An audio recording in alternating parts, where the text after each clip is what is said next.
Eu sou Mário Persona e essas são as respostas que eu dei aos que me perguntaram sobre a Bíblia. Só se tiver algum pastor ouvindo aí que ele vai querer o dízimo, hein? Você já reparou que as muitas religiões evangélicas discordam de muitas coisas, mas virtualmente todas elas concordam com o dízimo. Nenhuma se esquece do dízimo. Ali todo mundo está de acordo, exceto uma ou duas, mas a grande maioria não quer deixar de lado, abrir mão do dízimo de jeito nenhum. Pode até abrir mão do sábado ou de qualquer outra doutrina. Mas, ao dizer abrir mão, aqui também tem uma coisa que muda, né? De repente, nós estamos vendo uma mudança que é bastante significativa, que é a mudança da lei. A lei de Deus que foi dada no Antigo Testamento, porque a lei não permitia que alguém assumisse o sacerdócio, a não ser que fosse um descendente de Arão, né? Fosse da tribo de Levi também, fosse alguém que tivesse registrado na lei como alguém com características para ser um sacerdote. Mas aqui aparece um sacerdote que não dá nem para saber se ele era judeu, se ele era de Israel. Só fala que ele era sacerdote do Deus Altíssimo. Então não dá nem para entender se isso aqui é um sacerdócio que, aliás, não era, né? Um sacerdócio segundo a lei. Porque se fosse segundo a lei, ele tinha que cumprir alguns requisitos que não cumpria aqui. Então a lei mudou. É tão impactante o surgimento de Melquisedeque, e sendo ele chamado de sacerdote, que isso causa uma ruptura na lei. Porque uma outra coisa que tem também é o fato de Melquisedeque não ter pai nem mãe, né? Não constar genealogia, e também não constar nenhuma informação sobre a morte dele. Porque na lei, o sacerdócio era que nem cartório no Brasil, né? Que passa de pai para filho. Quando um morre, aí que o outro assume o cartório. Mas o sacerdócio era assim, o sacerdócio da lei era assim. Mas agora tem um aqui que não morre. Como é que vai fazer? Vem esse aqui que fala que ele é sacerdote para sempre? Espera aí, não, como é que fica isso, né? Tem que ter o revezamento, né? Não vai ter revezamento mais? Não, porque a lei mudou. E de repente entrou um sacerdote agora que tem uma outra característica que os outros não tinham. Os outros sacerdotes eram homens, tudo bem, o sacerdote tinha que ser um homem porque ele tinha que saber se compadecer dos mais fracos, né? Ele tinha que experimentar a vida humana. O sacerdote não podia simplesmente aparecer sem ser humano, ele tinha que ser humano. Porém, mesmo sendo humano e experimentando também o que é a vida humana, ele não podia ter pecado. Ele tinha que ser sem pecado, o sacerdócio perfeito, estou falando, né? Porque o problema do sacerdócio humano é que eles tinham que oferecer sacrifícios por si mesmos, porque eles também eram homens pecadores. Tem uma outra passagem que fala que o sacerdote era pecador também, então ele tinha que oferecer sacrifícios por si mesmo, ele tinha que interceder por si mesmo. Mas agora entra em cena um sacerdote com uma genealogia totalmente fora do esquema, que não morre mais, que é sacerdote para sempre, e que não tem pecado, e que não peca. Então é de uma ordem sacerdotal perfeita. O judaísmo não tinha sacerdotes perfeitos. Os sacerdotes judeus eram imperfeitos também. Os sacerdotes hebreus, né? Eles eram imperfeitos. E agora tem um sacerdote que é perfeito. Tem um ponto que eu acho que eu até já falei, né? Que esse sacerdote Melquisedeque não podia nem provar que ele fosse realmente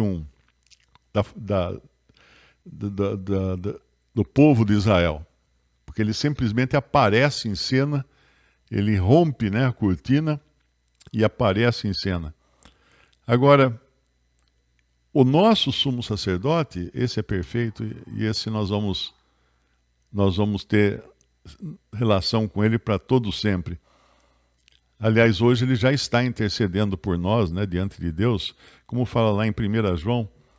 Em 1 João nós temos o Senhor fazendo esse trabalho sacerdotal por nós. Em 1 João capítulo 2, meus filhinhos, estas coisas vos escrevo para que não pequeis, e se alguém pecar, temos um advogado para com o Pai, Jesus Cristo, o justo. Ele é a propiciação pelos nossos pecados, e não somente pelos nossos, mas também pelos de todo mundo. Na realidade, aqui ele é apresentado como advogado, mas mais eu acredito que é em Hebreus 10, né? Ele vai falar do sacrifício feito uma vez. Hebreus 10, versículo 11. E assim todo sacerdote aparece cada dia ministrando e oferecendo muitas vezes os mesmos sacrifícios que nunca podem tirar os pecados. Então por que eles faziam os sacrifícios? Porque eles faziam memória dos pecados. Os sacrifícios eram um memorial dos pecados cometidos pelos homens para os quais morria um inocente, como Deus havia instituído lá no Éden, no Jardim do Éden.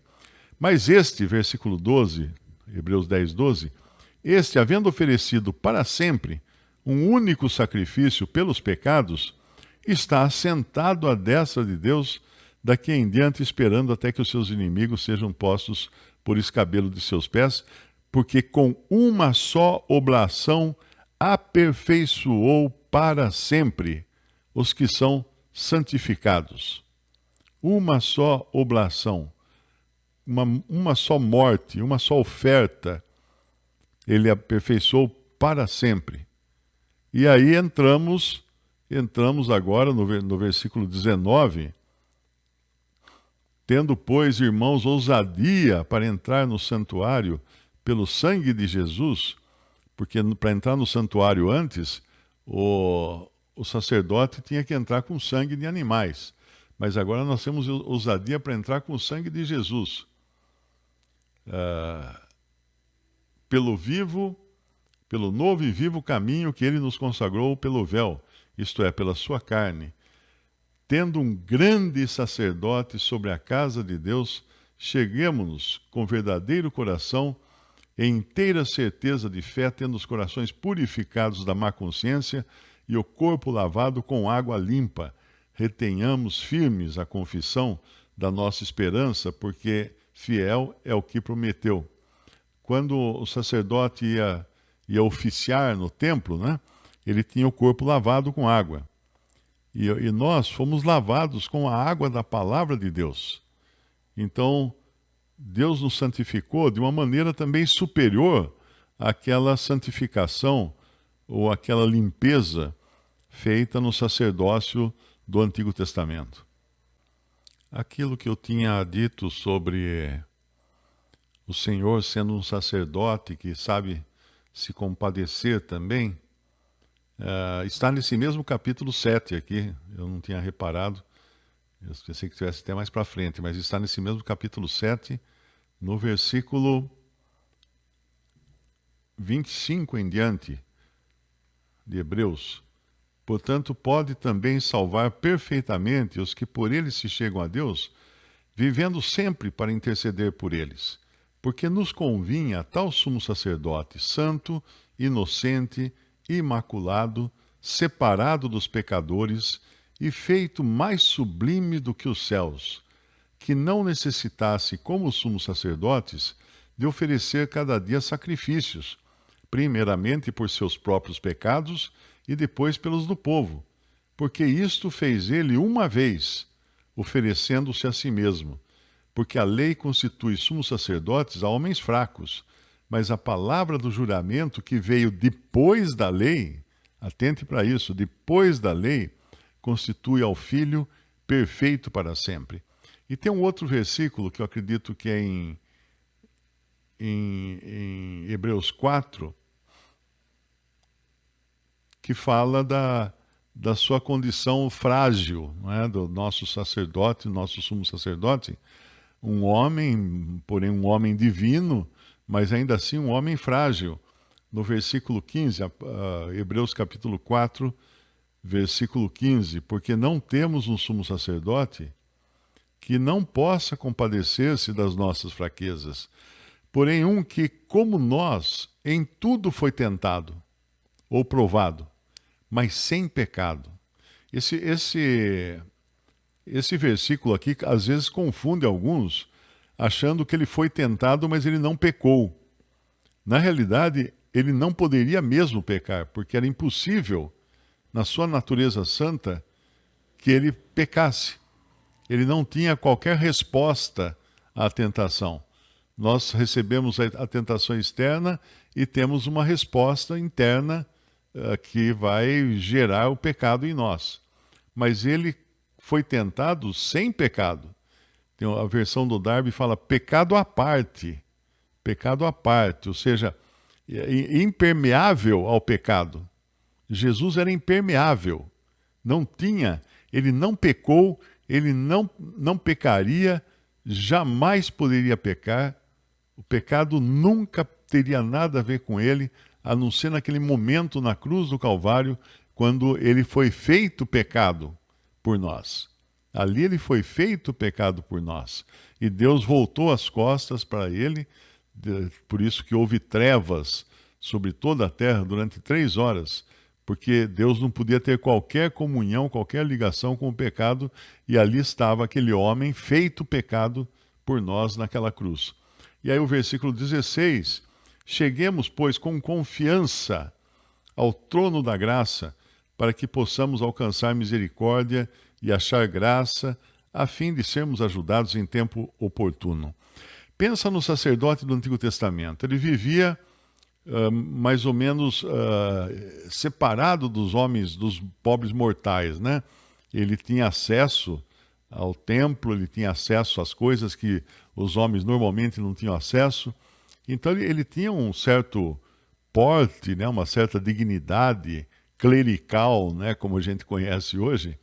Mas esse aqui nós temos um sumo sacerdote hoje, que ele é tão propício para nós, que abriu o véu, na hora que ele morreu, ele abriu o véu de cima a baixo, de Deus para os homens, e abriu o acesso, e agora nós temos o acesso ao trono da graça. Por isso que fala, cheguemos, pois, com confiança ao trono da graça.